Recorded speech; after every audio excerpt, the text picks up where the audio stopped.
Well, at this point, obviously, all of us, our thoughts and prayers are going up for those in Hawaii who right now are in the grip of a wildfire emergency. The fire has already tragically claimed at least 36 lives in Maui County. There are countless numbers of wounded individuals and those without electricity and homes. The Pentagon said today that more than 100 National Guard members have been activated to assist. And as is the case with so many disasters around the world, our great friends at Samaritan's Purse are also looking at how they can alleviate some of the suffering of those on the Hawaiian Islands. So here to share more about their efforts is Edward Graham, the Chief Operating Officer for Samaritan's Purse. Edward, welcome back to Washington Watch. Hey, Jerry, thanks for having us on. Well, it's always great to see you. And, you know, there's just very honestly, just a sense of relief knowing that Samaritan's Purse is Samaritan's Purse. And y'all are always where you need to be, giving both hope and encouragement and help spiritually. And so right out of the gate, let me say thank you for the incredible work that you do and all of you. But what are you hearing on the ground right now coming out of Hawaii? And as you've already stated and you've shown the video clips, this is just horrific. And the loss has just been incredible, not just in property, but in human loss. And just the panic, as we've heard stories of people running to the water to get away from this.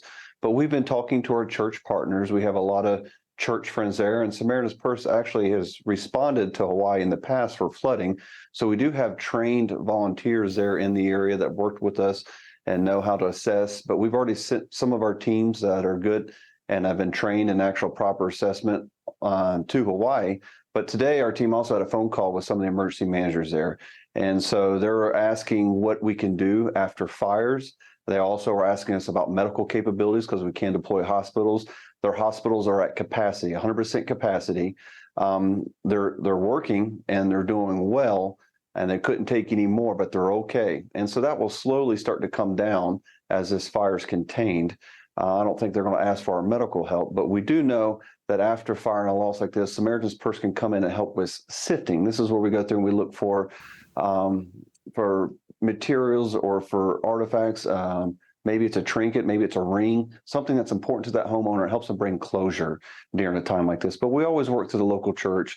And one of those churches is Pastor Greg Laurie. Many of y'all know from his recent films. He has a satellite church there. I've been working with him and his son, Jonathan, on what the needs are there. But we just know there's so much loss, and there's going to be a loss of home. So people are going to be hurting on where to go after this. And so we expect to go there and work through the local church and help with sifting once this fire is over. Well, we are so grateful for that, and you're going to be working through the local church there in Hawaii. What about on the mainland here? How can folks here get involved to help out? Yeah, well, pray. We already brought that up. We should be praying. I'm a firm believer in the power of prayer, but there are churches there that are already involved in trying to help in the immediate need. One would be Harvest Church there in Riverside, California, that has us. I know what Greg and his son have already told us what they're doing, trying to help their church there. But if you're interested in what Samaritan's Purse is doing, you can go to our website, and we'll announce when we actually deploy and go to that location and what churches we'll be partnering with. And you can find out ways to be involved. But I'll always ask for your prayers. Absolutely, and we're going to do that. We're going to absolutely call on our viewers and listeners to pray and to get involved in this. And, you know, it just makes it so much easier for that to happen, knowing that you are there not only helping with the physical needs, but the spiritual as well. So how do you do that in an emergency situation like this, be it flooding, fires, earthquakes, hurricanes, whatever? You go in at a moment of absolute disaster and upheaval in individual lives and provide physical and spiritual healing. What is that like? What do you experience, and how open are people at catastrophic moments in their lives such as this? Great question. You know, each storm's different. I was recently up in Orange County, New York, West Point, home of West Point, where the floods were. So in a storm like that, we go in and we will volunteer with our Samaritan's Purse volunteers. They'll go in and they'll muck out a home. In this case, in the fire, once we get the all clear from the state, we can go and we can start sifting for these lost home items and these rings and these wedding rings and look for them for the homeowners. And while we're doing that, our orange shirt volunteers are doing that. That homeowner's going to come out, why are you here? Or they're going to tell us their story, the story about the fire. They're going to tell the story about the flood, the hurricane. And we also deploy with our rapid response chaplains from the Billy Graham Evangelistic Association. These are chaplains that are credentialed to be able to go during a time of crisis. They're allowed to go in, work with law enforcement and the first responders. But they're trained on how to share the hope of Jesus Christ to those that have lost so much. And so that's the partnership between the two organizations, between Samaritan's Purse and the Billy Graham Evangelistic Association. We want these homeowners to know that Jesus has not forsaken them, that Jesus loves them, even during this time of crisis. They're going to ask us, why are you here?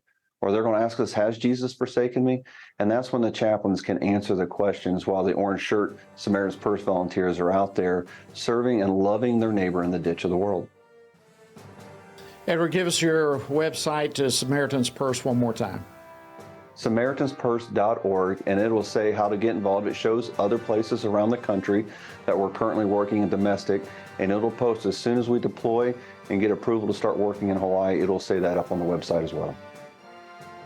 Edward Graham, thank you so much for coming on Washington Watch, and thanks to you and all your team at Samaritan's Purse for the incredible work you do. I appreciate it. Thanks for all you do and Tony does.